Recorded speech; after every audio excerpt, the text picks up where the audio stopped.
Okay.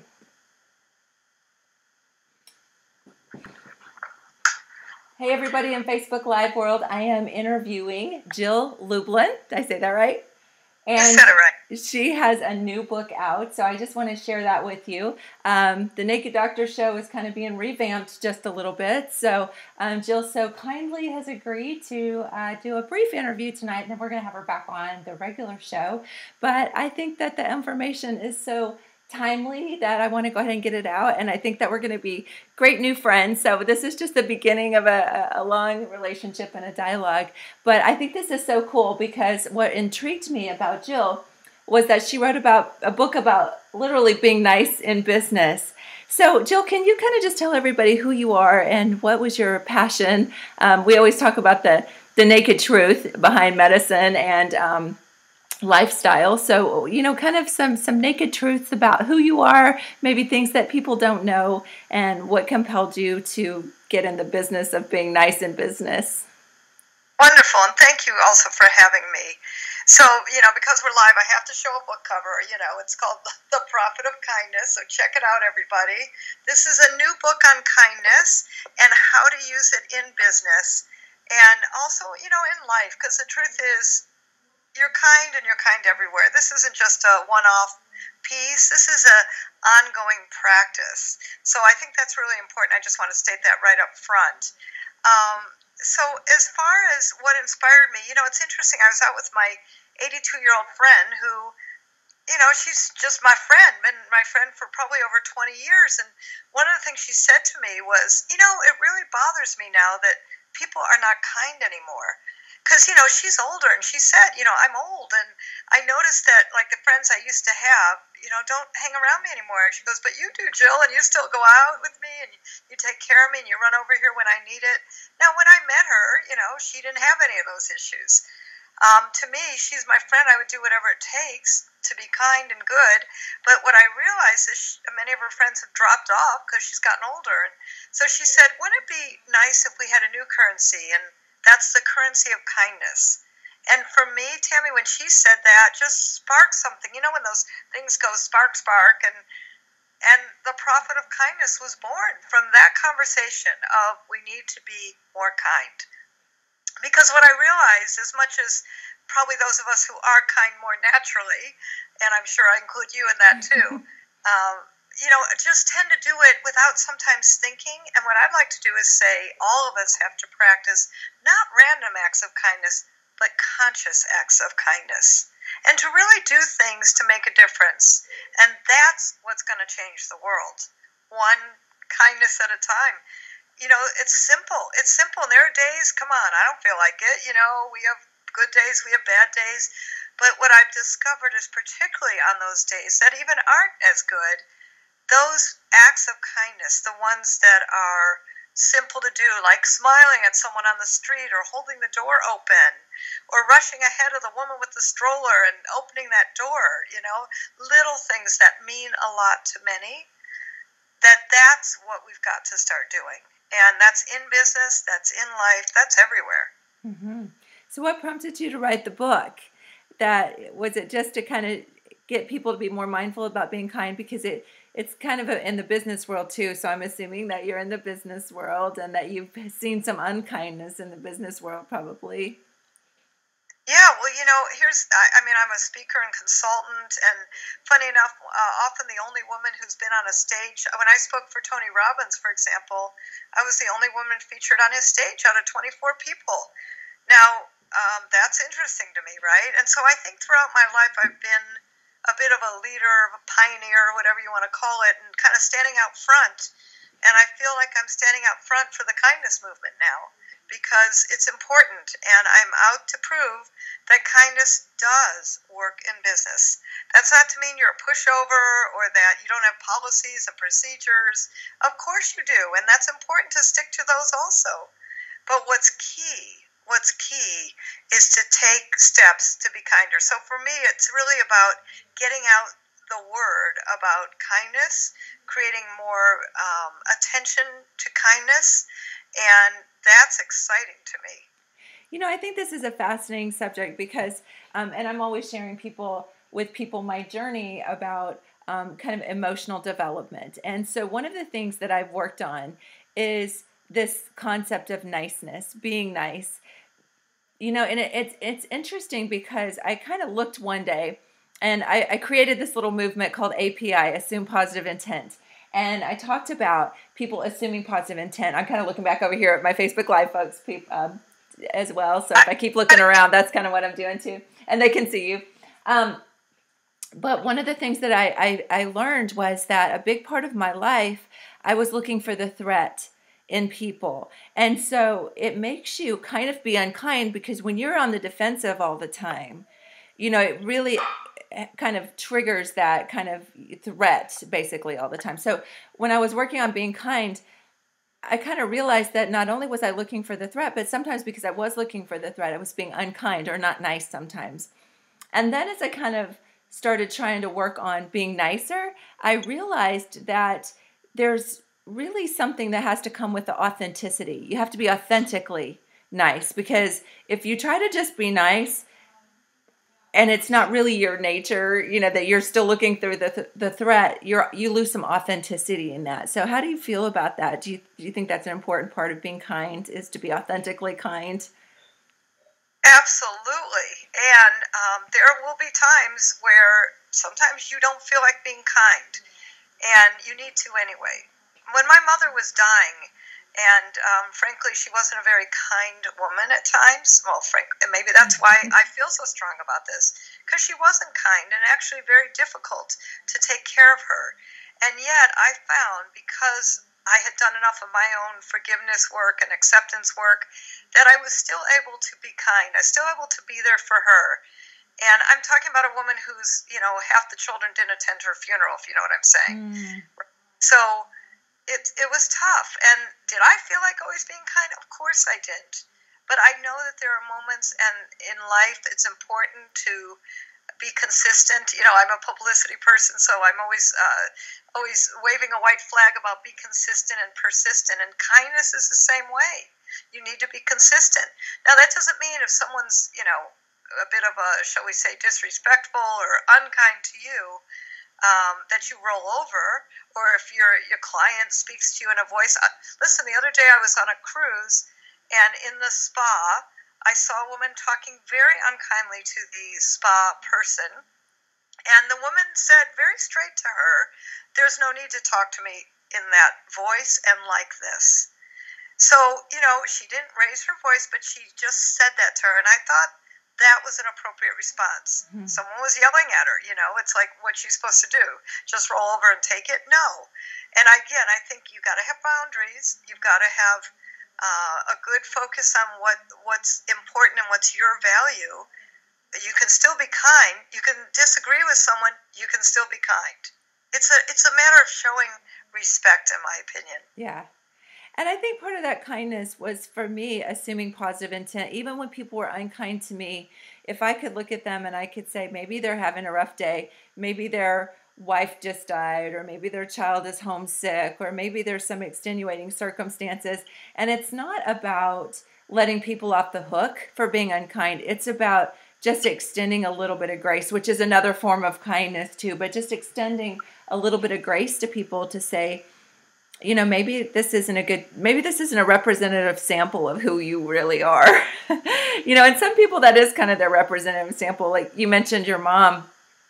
My mom, I was just talking about this today, that kind of my programming is, my mom is, I would just call her ornery. She wasn't unkind, but she was, and she's still living. She has dementia. She's in assisted living now, but no filters. And she's always been like that, just says whatever comes out, and it's not kind. And I remember thinking when I was little, I remember seeing the way people responded to her and thinking, wow, they really don't like her. But people did like her because they kind of just understood that was her personality. But it really wasn't kind of a kind, with no filters, you tend to say things that hurt people's feelings and things like that. And that's kind of my hard wiring. And so I don't even realize that. So my husband and I just came up with this thing where we say, Miss Betty is showing up, that's my mom's name, that when I'm not being kind, and it means no disrespect against my mother. Because like I say, she's absolutely I just love her with every ounce of me. She's just like my best friend. But just kind of being able to understand and kind of look past, that's just kind of part of her personality. She's not an unkind person, but sometimes people just don't have those filters. So when you can just look at them and go, maybe that's just a person who doesn't have good filters. Again, not making excuses for them, but assuming that positive intent can really open that door for them to, you see them in different light. So it allows you to be kinder. It allows you to change your vibration, if I can use that terminology. Just changes how you put yourself out there in the world. Yeah, and it's interesting because I have a formula about kindness, one of which is compassion. And so people like that need more compassion. That's the truth. And, frankly, many of them often do. That sometimes we just need to be compassionate or flexible with people, and that's the appropriate kind thing to do. Mm-hmm. Oh, that's another good point. You can speak to that a little bit more, but one of the challenges I have is being kind when I'm being rigid, because I tend to be, because I am a doctor and I have certain patient care standards that I have, and I'm not flexible, especially when I'm in clinic. And so sometimes the people that work for me, they know my personality now, but they would perceive me, if they're not assuming positive intent with me, that I'm not always, very kind, because there's not a lot of flexibility. If someone has an appointment, I respect their time. I want to be on time with them. If the labs are, lost or anything's happened, I tend to get a little bit agitated and can be unkind in those stressful situations. So that's probably some of the research that you've done in kindness. What happens when you either have to transition or you're triggered or the brainstem is stressed? Yeah, and one of the things we talk about in Profit of Kindness is breathing. How do you breathe better when you're stressed? I mean, come on, stress is a part of life. That's really the truth, is that stress is part of life. So we need to deal with it in ways that are as gentle as possible. That includes some self-care. That includes doing things that take care of you.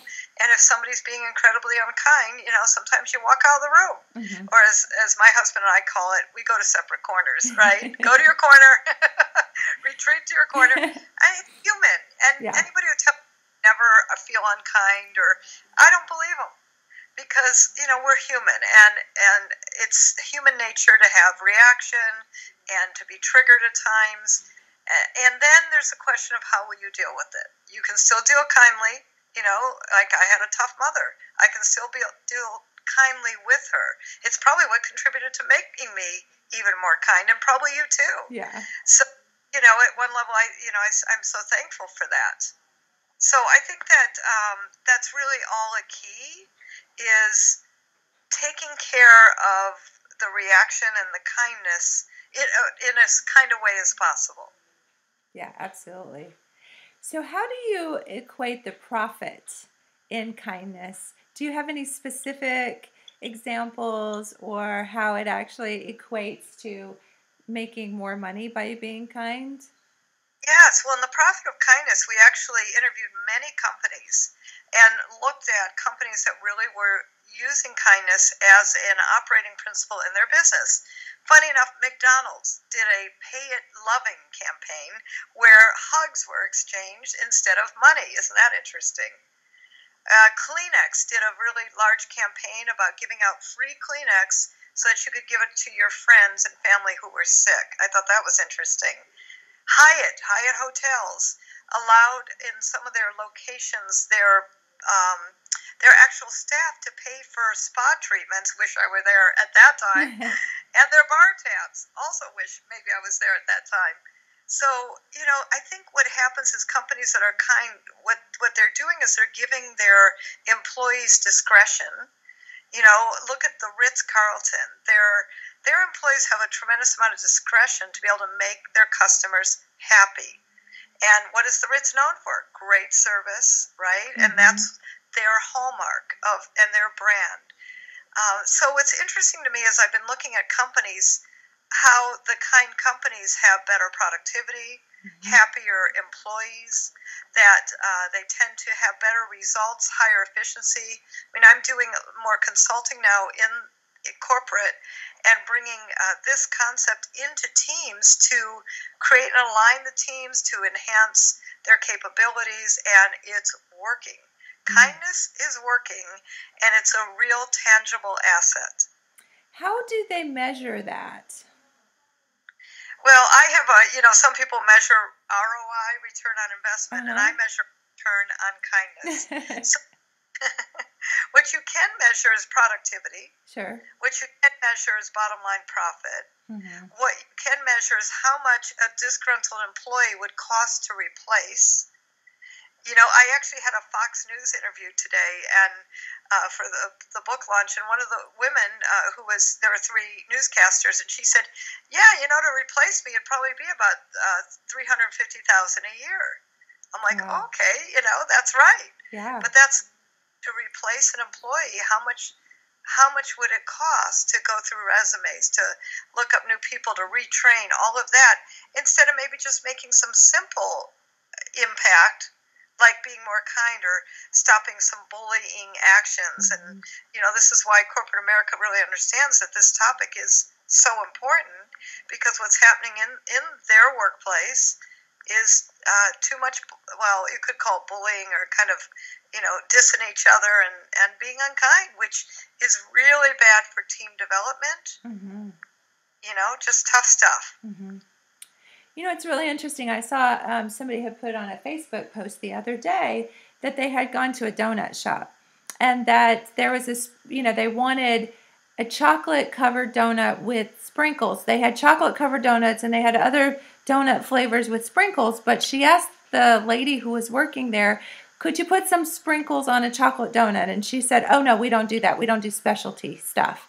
And I messaged my friend that was on Facebook, and I said, that's a perfect example of that. Clearly, that wasn't the owner, because entrepreneurs generally think very differently. They think very customer service oriented, which is part of being nice. If it was my donut shop, I'd have been like, "How many sprinkles do you want on there?" And how many dozen, And so, but there is a mindset when you disempower your employees, or when you're very not kind to your employees, that you kind of produce fear. My husband teaches the concept of fear versus love. If it's not love, it's fear. And so when you put a fear into them that, here's the bottom line, and we have to make this kind of, like you have no leeway, no flexibility in how you're kind to people. Of course, you don't want to tell people you can give away the whole, donut shop for free. I mean, you have to have some limits and boundaries, but I love that concept of giving your employees some flexibility and kindness. And the Ritz, clearly they can do it. Absolutely. And, it's interesting. Panera Bread, which we actually put the story in The Profit of Kindness. Speaking of chocolate-covered donuts, but a different version thereof. So this woman at Panera in New Hampshire, a gentleman called her, said his grandmother was sick, and she really wanted the clam chowder soup. She was very sick. And the woman said, it's Tuesday, and we only serve clam chowder on Friday, but let me see what I can do. And actually created a batch of the clam chowder soup for the gentleman's grandmother. Now, is that going way out of the way? Of course it is. Could she have easily said, and by the way, been fine to say, I'm sorry, but today's soup is, and come on in on Friday. Now, do you know that by doing that, Panera got so much publicity? It went viral. I mean, you can still find it all over the place. And it's just so fun to hear those kinds of stories where people will go way beyond bounds to do what's necessary, or what's not necessary, but what's kind. Mm-hmm. Yeah. So let's get into the politics, just a little bit of the political climate, and talk about, if you're willing, to the kindness in like the whole world, because we've got so much negativity going on right now. And the reason I kind of think that's intriguing is that my mother always said, make your words sweet because you may have to eat them. So there's so much unkind words going on right now. And I just think that we are creating, my husband and I were just talking about this the other day, we're creating our future based on how we're treating each other politically. I mean, it makes very little impact who is, doing what and what politician is making what policy, but how we are like shaping our future, and we're teaching our children that it's okay to just be so disrespectful and talk negatively. And it's, don't know the answer to Yeah. that, and how we can kind of speak as a nation just to be kind. Well, I think part of what's happened is we came to a pretty divisive election, and there was a lot of unkindness there. There's a lot of throwing back and forth, and there was a lot of kind of hate that got stirred up. Let's just call it what it is. And unfortunately, that has continued, and there's a lot of upset, and this is part of why I'm just so excited to be writing a book on kindness, because boy, do we need it. And now more than ever, and you're darn right, politics has been really a lot of mudslinging, a lot of upset, a lot of divisiveness, and I don't know that it's stopped. And in fact, I don't think it has stopped, and I'm a little concerned about it, which is why I want to lead a kindness movement, which is why I think it's so important that each of us do what we can to be kinder, to be respectful. You can disagree about politics. That's, fine. But respect is where it's at, and respecting each other's differences and being kind about it. I hear you. I get that, and here's what I feel. That doesn't have to be motivated through hatred or spoken in an unkind way. We, especially in America and in many cultures, we all agree that we can disagree, and that's part of the mix of life. Mm-hmm. And that's, if you want to look at it, what makes the world go round. But I do think that, we've gotten into a way of talking, and of course social media hasn't necessarily helped that, because everything's so short, to the point, let's get to the point, and everything's often bottom line. And that can sometimes sound unkind, just like you said. When you're in your doctorly duties, you're just being efficient and focused, right? Right. So I think that's fine, and not everybody understands that. Probably the same thing in politics, At one level, it's just politics, mm-hmm. and there's been a new way that's never been seen before, and I don't think anyone really quite knows how to deal with it. Yeah. One day I put a post, it was like during the height of the election when there was so much mudslinging, and I had found some pictures of Hillary and Donald Trump when they were children, basically, like, 5 or 6. And there's just that innocence to that youthful look, and just kind of honoring that we're all just kind of little kids inside that just want to be loved.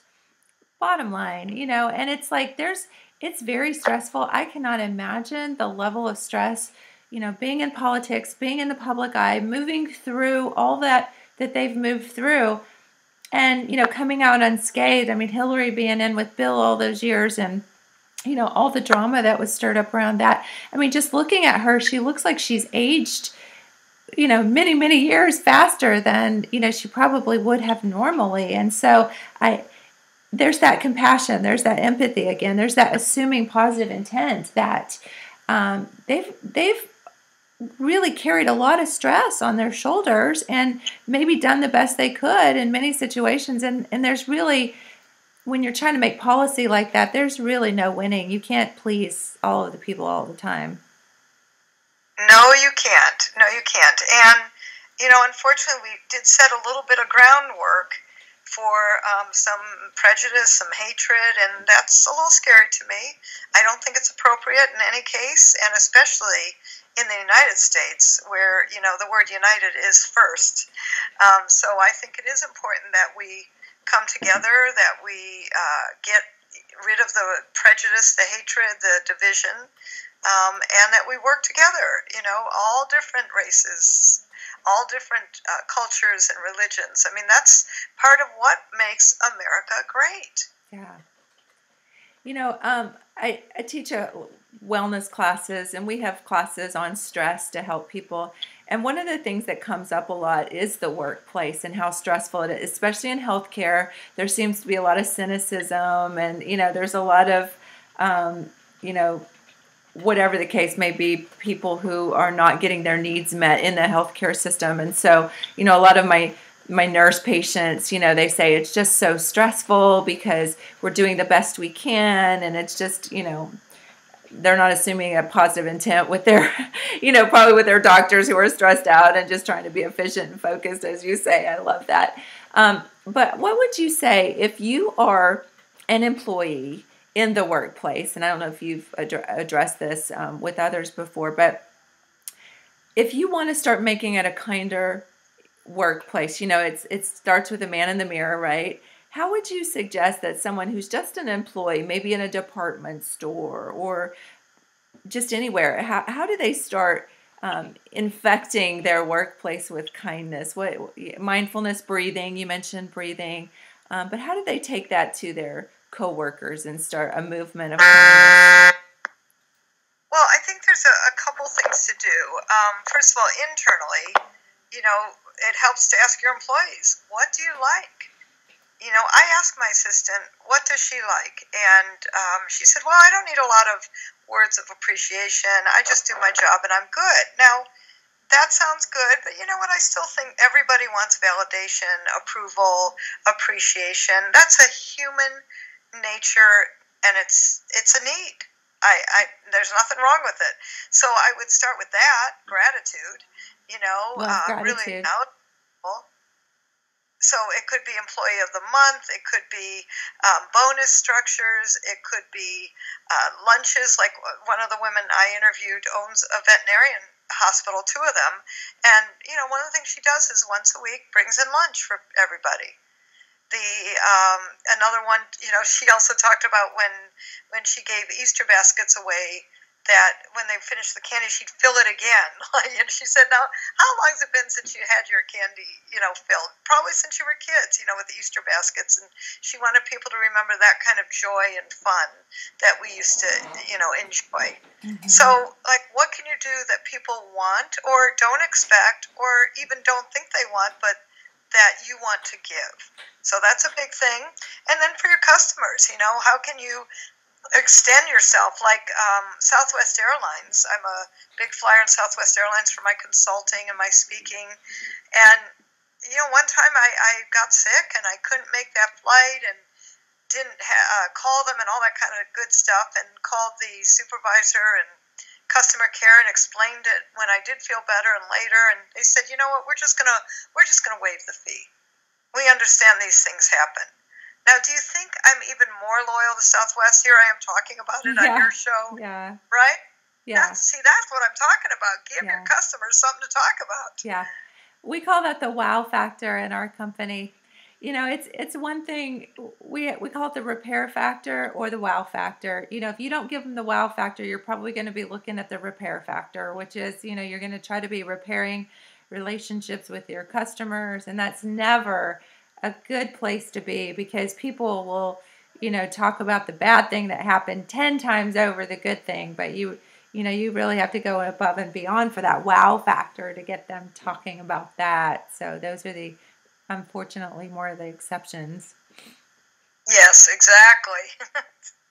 And I think just as an employee, I know your book is written more for the employer and the benefits of kindness in the workplace. But for an employee, I would think there's great benefit too, because even if you are an employee that's minimum wage, taking kindness into your workplace and going above and beyond positions you to move up in a company, right? So that, don't be a victim. I see people all the time say, well, I'm just a minimum wage employee or whatever. I'm like, that's how you move up. I mean, I've never been complacent in any position that I've ever been in just to give mediocre, work. I've always been going above and beyond, and kindness really plays into that kind of going above and beyond, and that's how you excel even when you're climbing the ladder, I would think.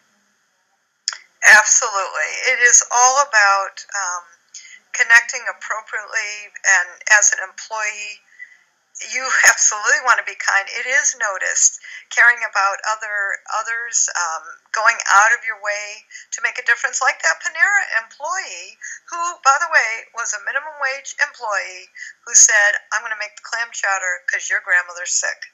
And I know what that must be like. And she wants that clam chowder, so let's let her have it. Yeah. And that went viral. That got Panera huge publicity. That, she was just acting out of kindness. Wow. And believe me, she went to management quickly, meaning she became management quickly. Yeah. From a, minimum wage employee. Yeah. And we don't do those things to, so much like get noticed or whatever. It's just, it's just kindness is something, you put that energy out, it's like a mirror, it just reflects back. And so, I think those are wonderful things. But again, that comes in the authenticity of being kind. You be kind just because it feels good to be kind. But all of those rewards just come back with that, which is wonderful and beautiful. And absolutely. And what else is there in life? I mean, you can, as they say, swim with the sharks, and I think all that is outdated at this point, meaning kindness is the new currency, and it's time to be kind, especially given what else is going on. It's like the one place we can lean back and relax into, and, it's not the worst thing to be the kindest person in the room. What the heck? Nice people used to be thought of as mousy or not confident, or, like you think of people that move up corporately as the mean people. If you're nice, you're just going to get walked all over. But I really think we are changing. Our energy is changing. I think the planet is changing. I think we are becoming more emotionally intelligent, more emotionally involved. And I really see, it's kind of cute. My son is like, he's 12. He doesn't care what he wears, but he puts on these pants in the morning. He's growing so fast that his ankles are showing, these high waters. When I was a kid, if a kid showed up at school with high waters on, he probably would have been bullied and tortured. I mean, it would have been just relentless. And now with all these anti-bullying, campaigns and stuff in the schools, he's like one of the most popular kids. I mean, they absolutely love him. He's quirky, and he's just hilarious, and he's funny, and he's popular, and, they just love him. And I'm like, no. The funny, quirky kid would have been, the kid that was hung up on the flagpole, when I was younger. So I really think we are evolving as, as awareness, an emotional awareness, a kind of a becoming. And I'm so proud that there's this movement, and there's people like you who are furthering that movement, writing these books, and doing everything they can to promote that kindness. We just need so much more of it, more awareness. Yes, and thank you. That's so nice, and that's for sure, and that's the truth. And it is time to be kind. It's simple, it's free, it's easy, and it's something we all can do in whatever form you can do it. Just the point is, start practicing conscious acts of kindness. That's really the key. I love it. So how can people get your book? Check out profitofkindness.com. Okay. Go right there. It'll take you through to all the big booksellers, profitofkindness.com, or go to a local Barnes & Noble near you. Oh, awesome. And it's on Amazon, I'm assuming? And barnesandnoble.com, Okay. And, of course, in all the local bookstores. Okay, how fabulous. How exciting for you. Well, please enjoy your book tour, and I wish you all the best in that. And we'll have you on the regular show back in our studio as soon as we get retooled and everything. So I'm excited about that, and thank you for just accommodating this little kind of fireside chat tonight. I know you have a lot going on. Oh, I'm delighted, and I'm grateful, and thank you so much. And thank you for being so kind to have me. I loved it. Yay. Okay, you have a great evening, and we'll talk again real soon. All right, good night, everybody. Good night. Bye-bye.